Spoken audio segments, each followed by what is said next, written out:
Papy Gandalf, Papy Gandalf! Ah, bonjour les enfants. Vous voulez que je vous raconte une histoire aujourd'hui? Et si je vous parlais de mes voyages dans les terres du milieu, ou mieux encore, mon combat contre le Balrog. Je pourrais aussi vous parler de mes voyages à dos d'aigle. Dis papy, tu mangeais quoi pendant tes voyages? Ah, la nourriture. C'est important de bien manger pendant ces aventures. Vous savez, cela permet de garder un bon moral et d'avoir des forces pour combattre les plus terribles ennemis. D'ailleurs, ça me rappelle mon combat dans les ruines de Dol Guldur.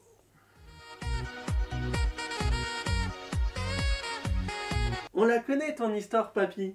Nous, ce qu'on veut savoir, c'est ce que tu mangeais. Ah, je radote les enfants, je radote. Nous mangions des lambas. Des lambas papy? C'est quoi des lambas? C'est un pain elfique. C'est Galadriel qui nous l'a donné quand on a pu. C'est un pain spécial qui, d'une seule bouchée, vous rassasie pour toute une journée. Ah, ce pain me manque tellement. Bon, j'avoue que, à la fin, j'en avais marre de cette foutue nourriture. Mais bon, ça me rappellerait le bon vieux temps d'en avoir rien qu'une petite bouchée.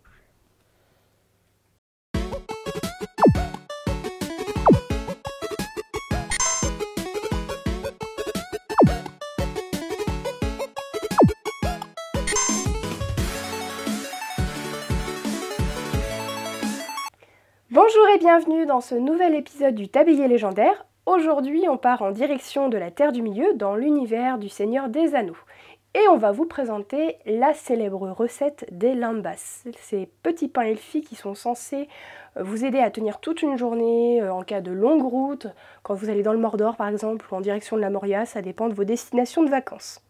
Nous, en tout cas, ça nous tente bien. On y va ? Avant de commencer la recette, on vous montre le petit extrait dans lequel on voit ces fameuses lambas avec ce discours mythique de nos deux hobbits préférés. Quelle provision nous reste-t-il? Voyons voir. Ah oui, formidable. Un peu de lambas et... oh! Encore un peu de lambas. Hop.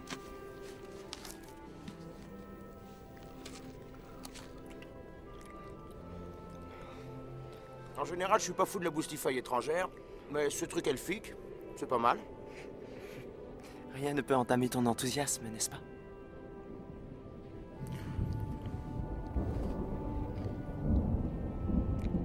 Si, ces nuages le peuvent. Pour cette recette de lambas, on va avoir besoin de deux choses, de confectionner d'abord du pain et ensuite de confectionner une purée.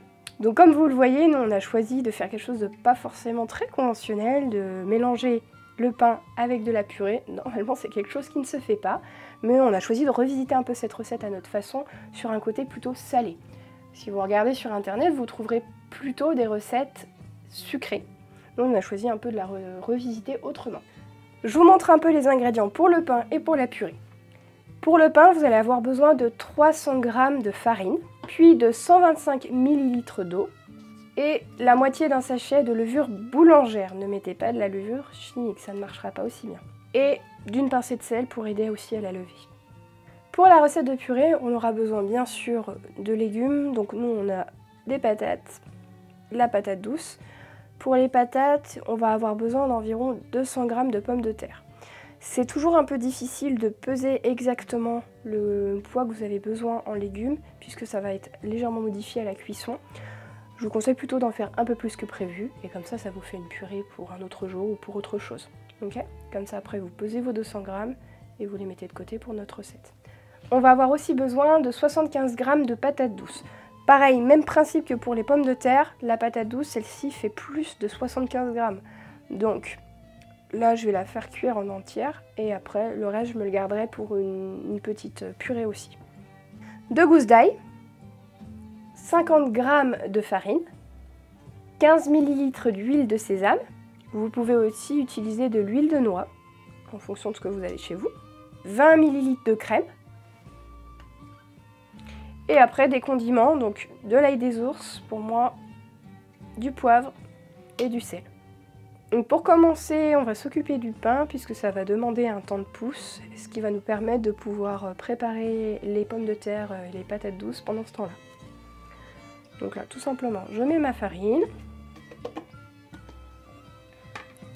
je vais mettre mon eau. Et alors là, vous avez plusieurs possibilités. Soit vous y allez avec la main, soit vous y allez avec une spatule. Alors moi, je vais commencer à la spatule et après, je vais finir à la main. Donc là, donc si vous avez déjà fait du pain, vous savez comment faire, c'est vraiment pas compliqué.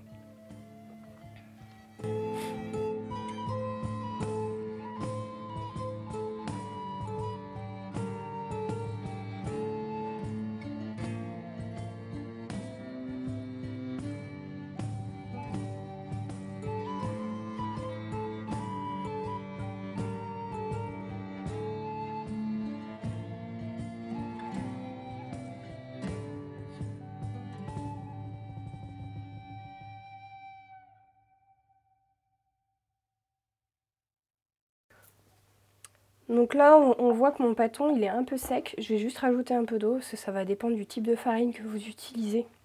Il y a des farines qui ont des forces différentes, qui ne vont pas absorber l'eau de la même façon, qui vont être plus ou moins dures à pétrir. Celle-ci, j'ai besoin de rajouter un peu plus d'eau. Donc vraiment pas grand-chose.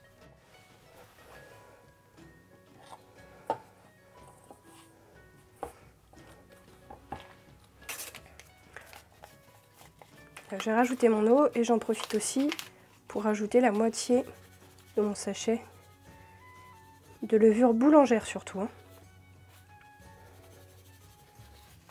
Et en fait, c'est le temps de levage qu'on va lui laisser, le temps de pousse qu'on va laisser à notre pâton. Ça va permettre à la levure de faire son action avec la chaleur. Il n'y a pas besoin qu'il y ait une grosse chaleur. Mais voilà. Il faut mettre la main à la pâte, il faut y aller. C'est une recette un peu salissante celle-ci. Et surtout, on ne fait pas comme moi, on n'oublie pas le sel. Et voilà notre pâton pour notre pain. Donc, on va le laisser ici dans notre saladier. Moi, je vais filmer au contact, je vais vous montrer juste après ce que c'est. Et on va le laisser, alors vous pouvez le laisser près d'un radiateur, mais il ne faut pas que ça soit trop chaud. Ou dans votre four à 28-30 degrés. Mais ça dépend du four que vous pouvez avoir. Sinon vous le laissez dans une pièce chaude pendant au minimum 1 heure. Pour que ça double de volume. Et dans 1 heure, on y reviendra, on le travaillera. Et à ce moment-là, on intégrera la purée qu'on aura faite.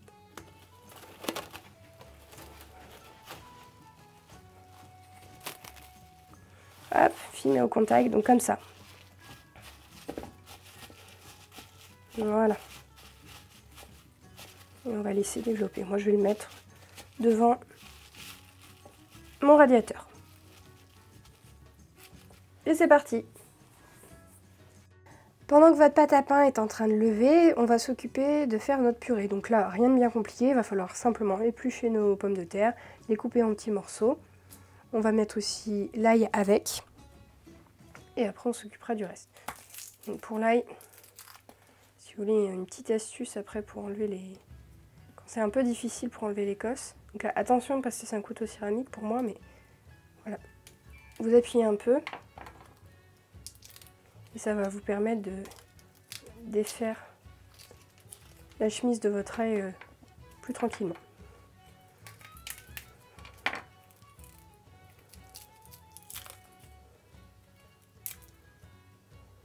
Donc là, moi, c'est des grosses gousses d'ail que j'ai. Si elles sont plus petites, vous en mettez 3 ou 4 en fonction de la grosseur, hein, c'est à vous de juger après. Voilà.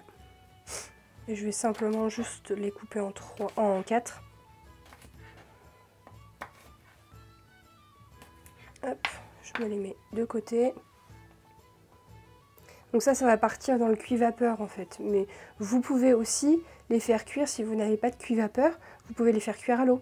Bon, simplement, je préfère au cuit-vapeur. Je trouve que les saveurs sont plus relevées, que ça conserve mieux les nutriments. Mais vous pouvez aussi le faire cuire dans une casserole avec de l'eau, comme des patates classiques. Je vous montre pas comment il faut faire pour éplucher des pommes de terre. On les épluche, on les coupe et ça part à la cuisson. Nous voici quelques minutes plus tard avec notre pain qui a bien levé. Nos pommes de terre patates douces et gousses d'ail qui sont passées à la cuisson. Donc vous voyez qu'elles sont encore chaudes. Et puis on va commencer déjà à faire notre purée dans un premier temps. Du coup vous voyez que j'ai ramené la balance puisque je vais essayer de peser exactement combien j'ai de quantité de pommes de terre et combien j'ai de quantité de patates douces, comme je vous disais tout à l'heure. Donc on s'était dit 200 g de pommes de terre. Hop. Donc 200 g de pommes de terre et 75 g de patates douces. Une fois que vous avez fait ça, n'oubliez pas d'aller récupérer les gousses d'ail pour les mettre dedans, parce que ça va donner du goût. Comme nos pommes de terre, nos patates douces ont bien eu le temps de cuire, elles sont assez tendres, donc on va les écraser avec une fourchette pour en faire de la purée. Une fois que vous avez fini, ça vous donne plus ou moins cet aspect-là, un aspect de purée classique. Et on va pouvoir rajouter tout ce que je vous ai présenté tout à l'heure dans l'introduction de la recette. Donc la crème.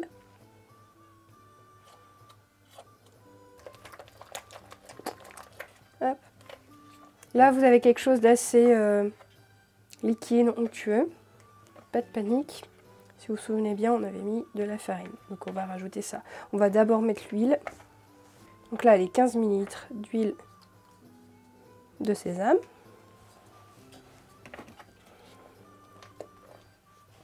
On rajoute les condiments, le poivre.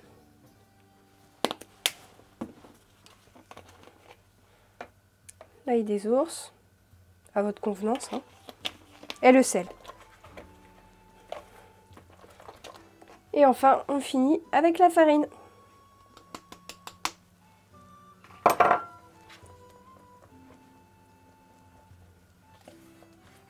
Voilà, tout de suite, avec la farine, on arrive à une texture un peu plus, qui se tient un peu plus. Alors, je ne l'ai pas précisé au début dans la recette, mais si vous avez l'impression que c'est encore légèrement liquide, par exemple comme moi, c'est encore un peu liquide, vous pouvez rajouter de la fécule de pomme de terre ou de la fécule de maïs en fonction de ce que vous avez. Moi, j'ai de la fécule de pomme de terre, donc je vais en rajouter 2 petites cuillères. Donc, 2 cuillères bien bombées de fécule de pomme de terre. Là, ça va être la partie un peu plus sympa de la recette, parce qu'on va vraiment se salir les mains. On a notre pâte à pain qui est de ce côté-là, qui est vraiment plutôt voilà, rigide.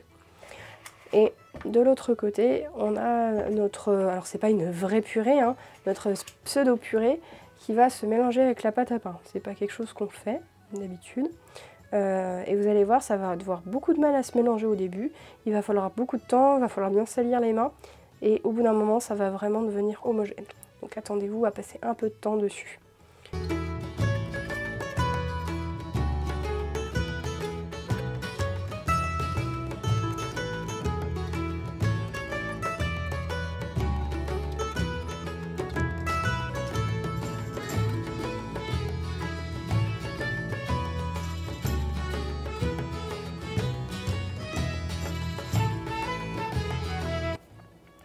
Maintenant, vous avez fini de mélanger votre pâte à pain et votre purée. Petite astuce, si c'est difficile de mélanger, que vous voyez que ça glisse beaucoup, vous pouvez tout à fait rajouter de la farine. Il n'y a pas de souci.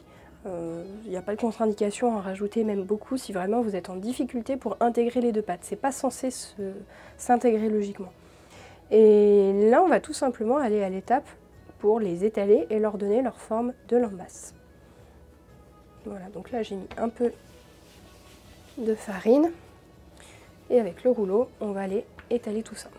Très important pour les lambasses, il faudra garder cette fois-ci une épaisseur assez importante. Alors il ne faut pas non plus que ça soit un bloc, mais il faut qu'on ait une épaisseur importante, sachant qu'au moment où on va découper, détailler les lambasses, elles vont se rétracter légèrement, donc elles vont reprendre un peu d'épaisseur. Et on essaye aussi de faire quelque chose de régulier. Ça va être le but. Si vous faites des lambasses qui sont trop fines, vous allez avoir comme une genre de pâte à pizza aromatisée si vous voulez. Le haut va décoller. Vous allez avoir un espace d'air entre la base de pâte qui elle va être bien cuite. Et vous allez avoir une coque croustillante avec une espèce de gros coussin de lambasse. Et ça ne vous donnera pas la forme que vous voulez. C'est bon, ça se mange, mais ça ne ressemblera pas à une lambasse. Donc là, tout simplement, je vais aller découper. Ouais, puisque j'utilise pas, je le mets de côté et je le réétalerai tout à l'heure. Donc les lambasses, comme vous avez vu dans l'extrait tout à l'heure, ce sont des carrés. Donc on va essayer de les faire tous de la même grandeur. Donc là j'en fais un premier, c'est juste pour me donner un gabarit pour les autres. Voilà, un carré comme ça. Voilà, vous voyez là déjà, c'est même un peu fin. Donc là je suis OK. Sachez aussi que contrairement au film, vous n'aurez pas des lambasses qui vont vous nourrir en une seule bouchée. On a essayé de faire ici quelque chose d'assez riche, mais ça suffira pas à vous nourrir, il faudra en prendre plusieurs. C'est pour ça qu'on en fait autant d'ailleurs. Parce que là sinon vous nourrissez un régiment de hobbits. Une fois que vous avez fait la découpe de vos lambasses, on va faire le croisillon qu'on voit dessus dans l'extrait qui est spécifique aux lambasses. Pour éviter de les couper, de couper la pâte au moment où je fais mon croisillon, j'utilise une baguette, en fait une baguette chinoise tout simplement. Il va falloir appuyer dessus assez fort, suffisamment pour que le croisillon reste à la cuisson, que ça soit vraiment visible, mais pas trop pour pas que ça ne casse notre lambasse. Et ensuite on transfère sur la plaque de cuisson. Et on fait ça pour tous nos lambasses.